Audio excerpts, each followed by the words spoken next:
तृणमूल कांग्रेस का नारा है मानबे नहार।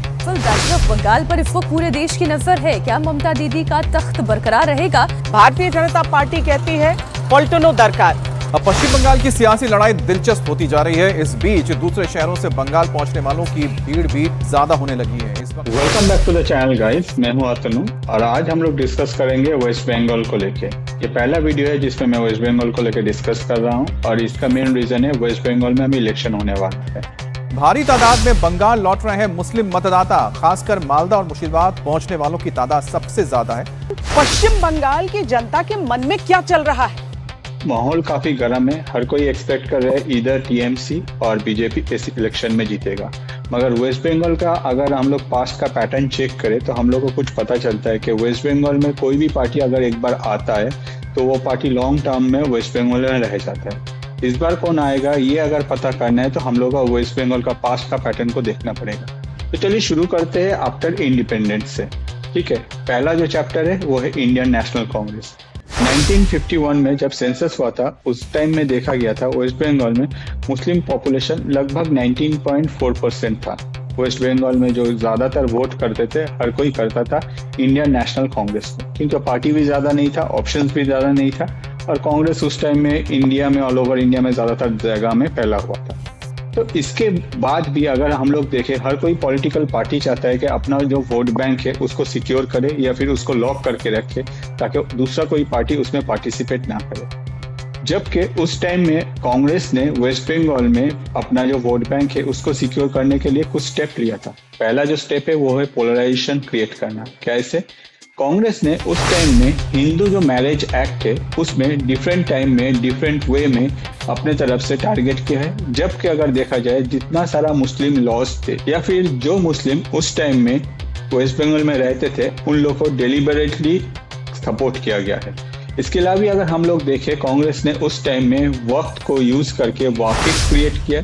सिर्फ यही नहीं, यही वाकिफ को पॉलिटिकली सपोर्ट प्रोवाइड किया गया ताकि कांग्रेस अपना जो मुस्लिम वोट बैंक है उसको सिक्योर रख पाए और वेस्ट बंगाल में लॉन्ग टर्म में चल पाए। इसके अलावा कॉन्स्टिट्यूशन में आर्टिकल 44 में जो यूनिफॉर्म सिविल कोड का बात किया गया है उसको कांग्रेस ने जानबूझ के स्टॉप करके रखा, सिर्फ अपना वोट बैंक को सिक्योर करने के लिए।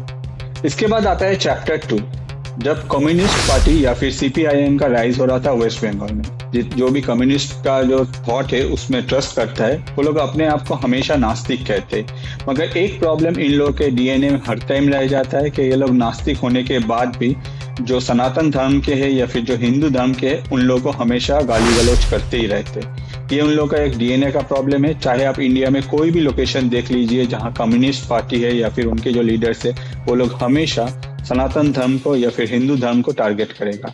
और यही सेम चीज कम्युनिस्ट ने वेस्ट बंगाल में भी किया। भले ही वो लोग अपने आप को नास्तिक कहे मगर उन लोगों को चाहिए था कि जो कांग्रेस का वोट बैंक है उसको क्रैक करना और आगे जाके वही वोट बैंक को यूज करके खुद का वोट बैंक में कन्वर्ट करना। और इसके वजह से कम्युनिस्ट ने वेस्ट बंगाल में बहुत सारा स्टेप लिया था जिसके वजह से लॉन्ग टर्म में कम्युनिस्ट भी वेस्ट बंगाल में राज कर पाया। क्या क्या स्टेप? पहला स्टेप्स मैंने ऑलरेडी आपको बोल दिया कि हमेशा जो सनातन धर्म है या फिर जो हिंदू धर्म है उन लोगों को टारगेट करो। भले ही वो अपने आप को नास्तिक कहे मगर फिर भी जो हिंदूज है उन लोगों को टारगेट करो।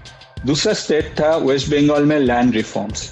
जिस टाइम में सीपीआईएम वेस्ट बंगाल में राज कर रहा था वेस्ट बंगाल के हिस्ट्री में सबसे ज्यादा जो लैंड रिफॉर्म्स है उसी टाइम में हुआ था।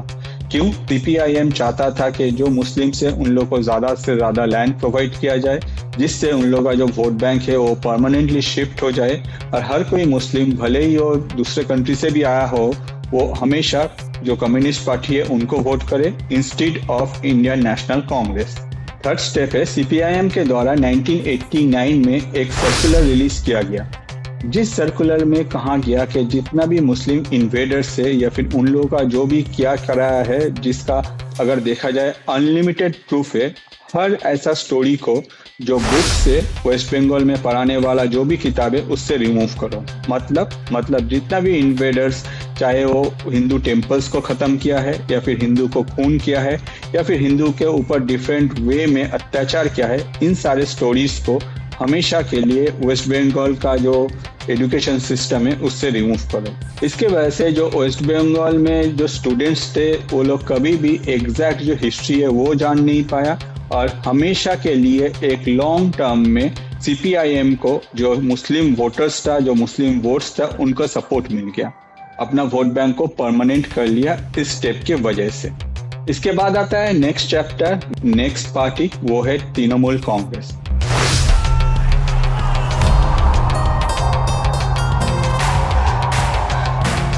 तृणमूल कांग्रेस के जो लीडर है ममता बनर्जी, अगर आप उनके बारे में गूगल में सर्च करेंगे तो आपको पता चलेगा कि ममता बनर्जी ने मास्टर्स किया है, वो भी इस्लामिक हिस्ट्री में।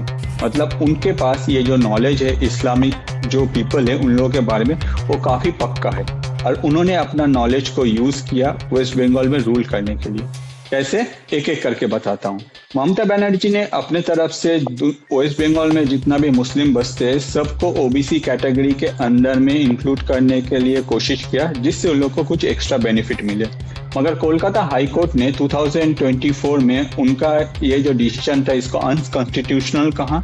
बंगाल में 2010 के बाद के OBC प्रमाण पत्र रद्द हो गए हैं। 2010 के बाद जारी OBC सूची गैर कानूनी है, ये हाई कोर्ट ने कहा है। सिर्फ यही नहीं, 2006 से 2011 तक OBC में वेस्ट बंगाल में 35 क्लासेस को ऐड किया गया, जिसमें अगर हम लोग देखें 34 जो क्लासेस है वो मुस्लिम के ही है और इसके वजह से मुस्लिम को एक्स्ट्रा बेनिफिट प्रोवाइड करके उनका जो वोट बैंक है वो अपने साइड में परमानेंटली रखने का जो कोशिश है ममता ने किया है।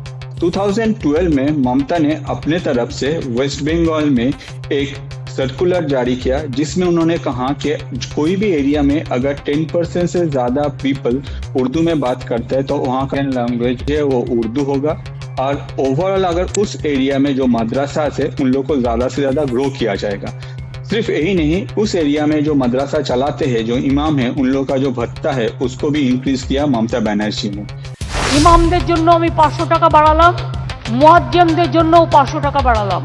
क्यों? क्योंकि उनको पता था कि अगर इन लोगों का जो पॉपुलेशन है वो बढ़ता है, साथ ही साथ इन लोगों का जो एजुकेशन सिस्टम है उसमें अगर ऑब्वियसली TMC घुस पाता है तो उनका जो वोट है वो हमेशा सिक्योर रहेगा और वो अपने तरफ से वेस्ट बंगाल में एक बार फिर मुस्लिम जो संप्रदाय है उन लोगों को टारगेट करके अपना वोट बैंक को सिक्योर करने का कोशिश किया, जो इससे पहले किया था CPIM ने और उससे पहले किया था इंडियन नेशनल कांग्रेस ने। तो ओवरऑल अगर देखा जाए डिफरेंट टाइम में डिफरेंट पार्टीज ने वेस्ट बंगाल में जो मुस्लिम पॉपुलेशन है उनको टारगेट करके अपना जो वोट बैंक है वो सिक्योर किया और वो सिक्योर करने के बाद वो लॉन्ग टर्म तक वेस्ट बंगाल में अपना जो राज है वो करता गया, जिसके वजह से अगर हम लोग दूसरे स्टेट में देखें कभी ना कभी जो गवर्नमेंट है वो चेंज होता है, मगर वेस्ट बंगाल में ऐसा नहीं होता, ये चेंज करने में एक लॉन्ग टर्म लग जाता है। मगर इस बार जो सिचुएशन है ये सिचुएशन कुछ अलग है। आपका क्वेश्चन रहेगा कि इस बार वोट कौन जीतेगा। इस बार वोट में कौन जीतेगा वो जानने से पहले आपको कुछ जो डेटा है वो एनालिसिस करना पड़ेगा।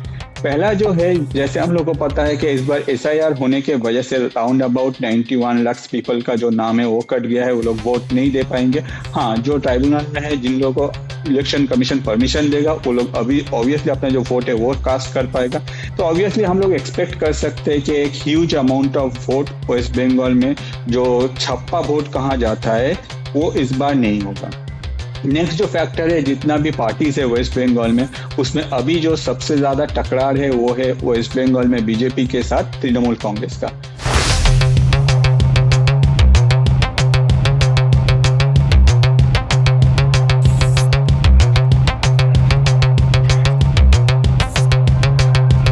BJP या TMC में कौन जीतेगा ये डिपेंड करता है कि दोनों जो पार्टीज है वो लोग कैसे परफॉर्म करेगा। ऑन द अदर साइड जो मुस्लिम वोट्स को लेके हम लोग डिस्कस कर रहे थे उसका एक बार एनालिसिस करें। अभी तक जो मैंने डिस्कशन किया है उसमें हमेशा देखा गया कोई एक पार्टिकुलर पार्टी, चाहे वो कांग्रेस हो, चाहे वो कम्युनिस्ट हो, चाहे वो तृणमूल हो, हमेशा वेस्ट बंगाल के जो मुस्लिम्स है उन लोगों को टारगेट किया है। मगर अभी जो सिचुएशन है ये सिचुएशन चेंज हुआ है। क्यों? क्योंकि मुस्लिम जो है वो लोग अपना खुद का पार्टी ही इन्वेट करना स्टार्ट कर दिया, जिसमें अगर हम लोग देखें 2021 में वेस्ट बंगाल में एक इस्लामिक मूवमेंट हुआ जिसमें अब्बास सिद्दीकी ने अपना पार्टी फॉर्म किया ISF। ये इलेक्शन में भी लड़ा और ये इलेक्शन में भी जीता।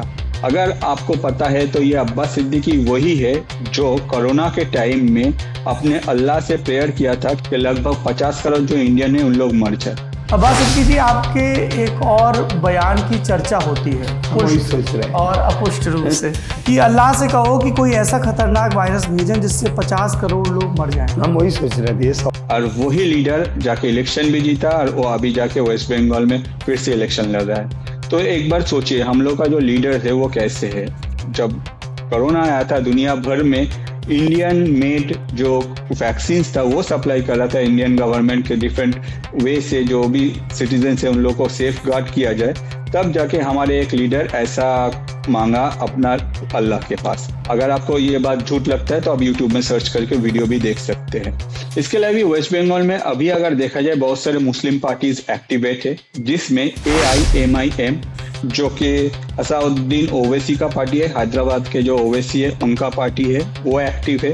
इसके अलावा भी अगर हम लोग देखें TMC के फॉर्मर जो पार्टी लीडर है वो अपने तरफ से दुनिया में हर किसी को बोला कि भाई मैं बाबरी मस्जिद बनाऊंगा और आप लोग आइए मेरे साथ बाबरी मस्जिद बनाने में हेल्प कीजिए। उनको बहुत सारा फंडिंग मिला, बहुत सारा वीडियोस भी दुनिया में हर कोई देखा। उसके बाद वो अपना पार्टी फॉर्म किया और वो अपने तरफ से अभी वेस्ट बंगाल में इलेक्शन लड़ेंगे। पहले बात हुआ था ये AIMIM के साथ, मतलब असदुद्दीन ओवैसी के साथ मिलकर लड़ेंगे। अभी वो खुद लड़ेगा। कौन सा पार्टी है? पार्टी है आम जनता पार्टी, जो कि हुमायूं कबीर का है। ये भी एक मुस्लिम पार्टी है जो मेनली मुस्लिम का वोट जो है उनको टारगेट करता है। इसके अलावा भी अगर हम लोग देखें SDPI जो कि सोशल डेमोक्रेटिक पार्टी जो कि हकीकुल इस्लाम का है, और भी बहुत सारे छोटे मोटे पार्टीज जो है जो मुस्लिम पार्टीज है वो वेस्ट बंगाल में हम लोग को देखने को मिलता है। अगर आप ये सिनारियो देखें तो आपको लगेगा कि वेस्ट बंगाल एक ऐसा जगह बन चुका है जहाँ कुछ एक्सपेरिमेंट हो रहा है डिफरेंट टाइप ऑफ पार्टीज को लेके। इनिशियली इंडिया में अगर हम लोग देखते थे डिफरेंट रिलीजियन या फिर डिफरेंट लोकेशन में रीजनल पार्टी होता था, अब ये रिलीजियन पार्टी हो गया। सब कोई पार्टी जो है कोई पर्टिकुलर रिलीजियन को टारगेट कर रहे हैं और अपने इलेक्शन जो है वो लड़ रहे हैं। मगर इस बार का जो फैक्ट है, जो मुस्लिम वोट है वो सिर्फ TMC के पास नहीं है। ये जो मुस्लिम वोट्स है वो डिफरेंट पार्टी के द्वारा टारगेट करके डिवाइड हो रहा है। सबसे बड़ा जो क्वेश्चन अराइज करता है कि TMC का जो वोट बैंक है, क्या वो वोट बैंक पर्टिकुलर TMC को ही सपोर्ट करेगा या फिर वो वोट बैंक डिवाइड हो जाएगा डिफरेंट जो मुस्लिम पार्टीज ऑलरेडी वेस्ट बंगाल में एक्टिव हो चुका है। ओवरऑल अगर हम लोग देखें डिफरेंट टाइम में ये सारे जो पार्टीज है ये लोग अपना रैली किया है, जिसमें बहुत सारे जो सिटीजन्स है वो लोग उसमें पार्टिसिपेट किया है। तो इससे एक चीज तो पता चलता है कि हर एक पार्टी का कुछ ना कुछ सपोर्टर है और अपना अपना कुछ ना कुछ फंडिंग भी है, जिसके वजह से ये लोग परफॉर्म कर रहे हैं। मगर ये सारे जो छोटे छोटे पार्टीज है ये लोग अगर परफॉर्म करेगा तो हो सकता है कि आने वाले दिनों में जो TMC का टोटल वोट है वो डिवाइड हो जाएगा और इसका जो बेनिफिट है वो BJP को मिल जाएगा। इसके अलावा भी अगर हम लोग देखें, अगर ये जो फॉर्मूला है कि भाई जो पर्टिकुलर कोई एक कास्ट को टारगेट करके उसका वोट को डिवाइड करो, और यही ही फॉर्मूला आने वाले दिनों में हो सकता है कि डिफरेंट जो फॉरेन फंडिंग आता है उनके द्वारा यूज करके हमारे कुछ और बॉर्डर स्टेट्स जिसमें पंजाब है उसमें अप्लाई कर सकते हैं, या फिर कुछ जो क्रिश्चियंस पार्टीज है वो लोग टारगेट करके इसको अप्लाई कर सकते हैं डिफरेंट अदर स्टेट में इलेक्शन लड़ने के लिए। यूपी को भी टारगेट किया जा सकता है यही सेम फॉर्मूला में। ऑन द अदर वे, इस बार वेस्ट बंगाल में जो इलेक्शन हो रहा है ये no doubt one of the most important election है वेस्ट बंगाल के लिए, क्योंकि जैसे हम लोगों को पता है कि ये एक बॉर्डर स्टेट है और बॉर्डर स्टेट में सबसे मेजर जो कंसर्न होता है वो है सिक्योरिटी। हाँ, स्टेट का जो ग्रोथ है वो बहुत दिन से थम पड़ा है, बहुत सालों से वो थम के बैठा है, स्टेट में ग्रोथ नहीं हो रहा है, ये सब फैक्टर है। मगर सिक्योरिटी अगर नहीं रहेगा तो ये एक ऐसा स्टेट बनने वाला है इन फ्यूचर में जो दुनिया में इंडिया का नाम खराब करेगा और इसके वजह से इंडिया सफर करेगा।